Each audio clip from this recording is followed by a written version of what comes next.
Hello and welcome to this week's travel show with John Guinn on ukhealthradio.com. Yes, I still have man flu. I've got blocked sinuses and toothache you would not believe, so I want plenty of sympathy while you're listening to this. And hopefully my voice will last out until the end. It's not all me this week. I do have a guest, Kieran Mitchell from Slater and Gordon. He's going to be talking about the legal issues that drivers get themselves caught up with when they drive abroad. Then I'm going to talk about what you should know about when it comes to hiring a car. Some travel tips are going to be at the end, and I'm also going to go through some travel jargon as well, which may help explain some of the weird notes that you might have on your tickets. But first of all, my guest Kieran Mitchell, he's from Slater and Gordon, as I mentioned. They've done some research about what drivers do when they're away, what sort of legal mistakes they make. So the first thing we're going to do is find out what UK drivers have been getting up to when they're driving abroad. The research commissioned by the firm shows that more than a quarter of British drivers have a very blasé attitude toward driving overseas, and a quarter of them admit to breaking the law whilst over there. The top 10 mistakes, the top 3 mistakes, should I say, made by drivers abroad are speeding, not being aware that the road signs are in kilometres per hour rather than miles per hour, or not being aware of variable speed limits on motorways or in occasions of inclement weather. Driving on the wrong side of the road comes in at number 2, particularly prevalent when driving at night time, when the headlights are on the other side of the road and people panic, or when approaching roundabouts and they forget they have to drive the other way around the roundabout. Thirdly, interestingly, not having a breathalyzer kit in the car, which is a legal requirement in France. I can understand. I drove through France on my motorbike and ended up on the wrong side of the road when it came to roadworks. So I can understand why some people make mistakes, but you do need to pay attention. Are these people, some of the drivers, putting their families at risk by not knowing the laws? They are putting their families at risk. In particular, more than 40% of Londoners, interestingly, admitted to not being fully aware of the seatbelt laws in different countries. Child car seats in hire car vehicles, for example, are sometimes very difficult to fit.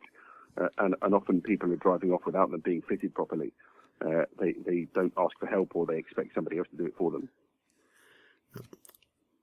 The big problem with people driving is drink driving. Do some UK drivers feel braver when it comes to driving after having a few drinks? I think it's not necessarily braver as such. There appears to be an attitude of what happens on holiday, stays on holiday, a much more sort of relaxed attitude towards adherence to the law.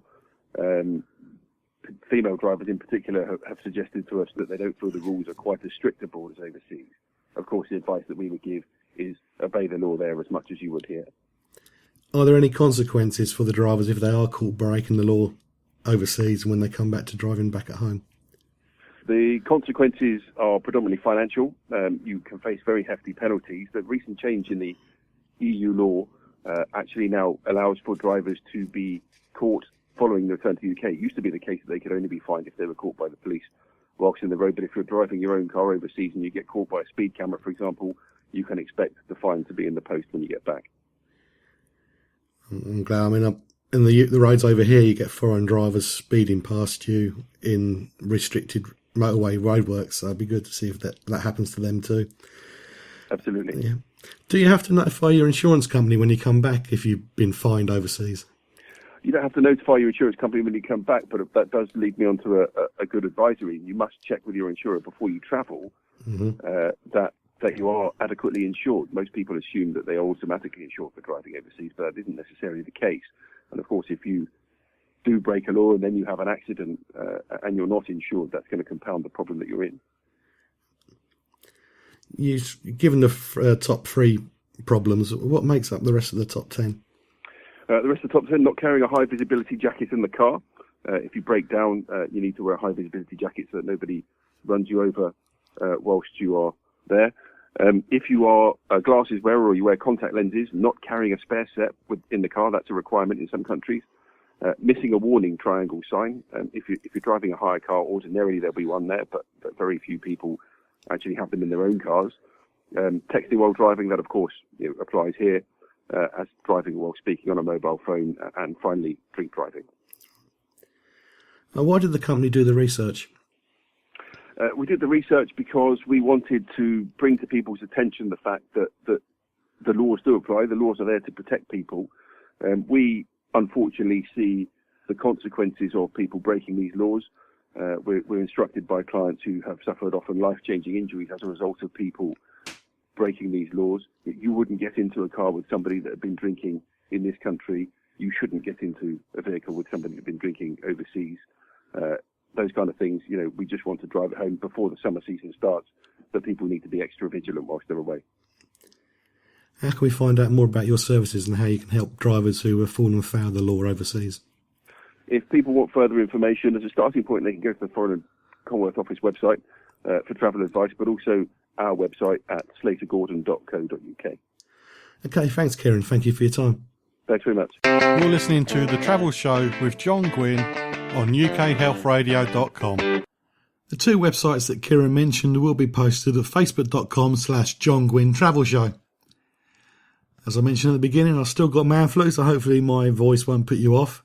I'm now going to run through hiring a car.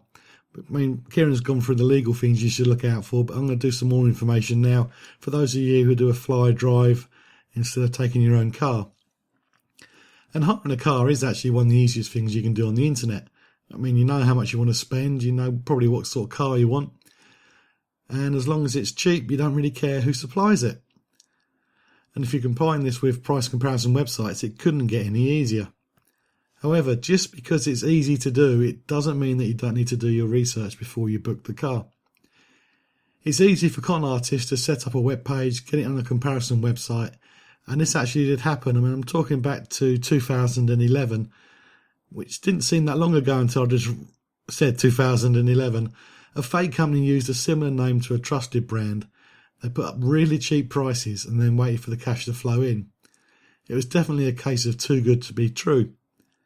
And people's credit cards were used to pay for all sorts of stationery and things like that, but there was never any cars. But if it's too good to be true, as always on the internet, it probably is. Now, the basic operation of the car rental websites is generally the same no matter who the company is. It gives availability and prices, and just like airlines, some offer rewards for regular customers. If you regularly hire a car, it may be worth signing up to the scheme, even if you only want to queue jump at busy airports. But for more choice, a good starting point is an online travel agent site such as Expedia or Last Minute. Here you will find a selection of different car hire companies for you to choose from. And when you find the right deal for you, you can then try the direct booking website to see if you can get it any cheaper. That said, it may be cheaper to hire a car with a different company to your flight and to your hotels. But you need to know what your cancellation rights are, should there be a problem. If you book everything through one company, a travel agent or a tour operator, then it makes life so much easier. But if you go for the cheap options, then you could be on your own if there's a problem. The car hire company is not going to care if your flight gets cancelled. The hotel doesn't care if you can't get there because the car's broken down and you're stuck in another town for 2 or 3 days. So do be aware that if you go for the cheap option, you may be making lots of phone calls and losing some money to get everything put right.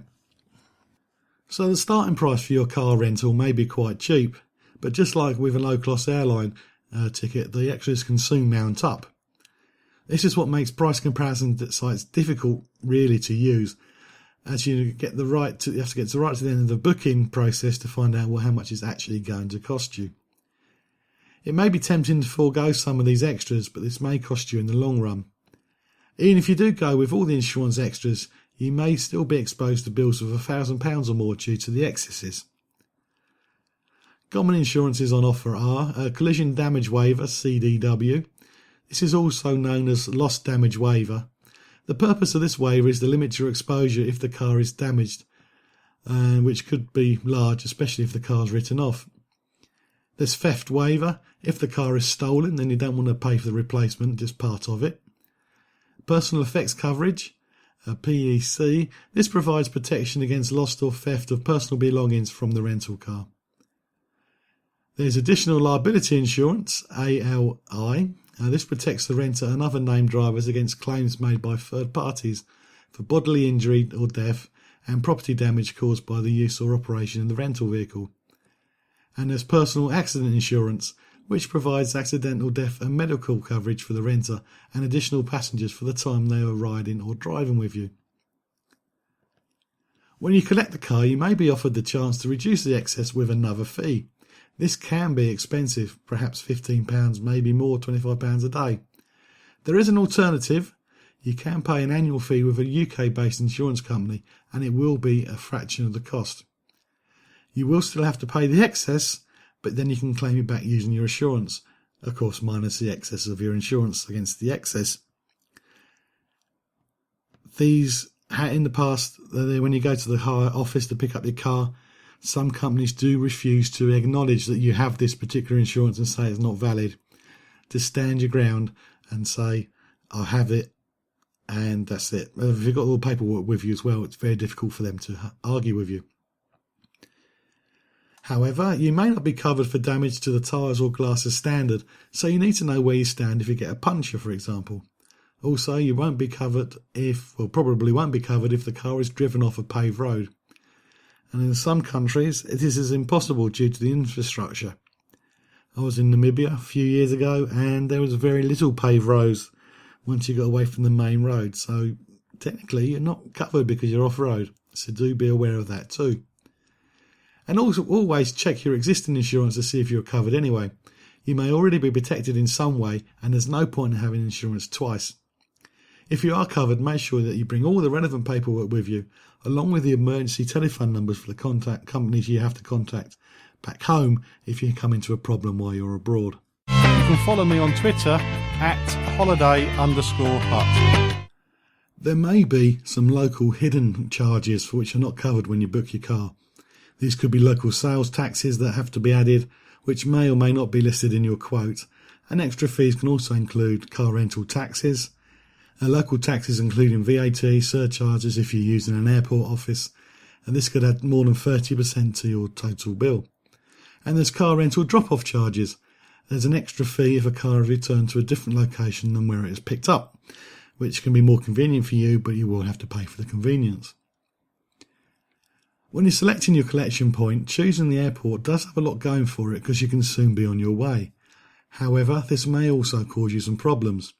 You might have jet lag. Do you really want to be driving in a strange place when you're a little jet lagged, or if you've been flying for more than 12 hours?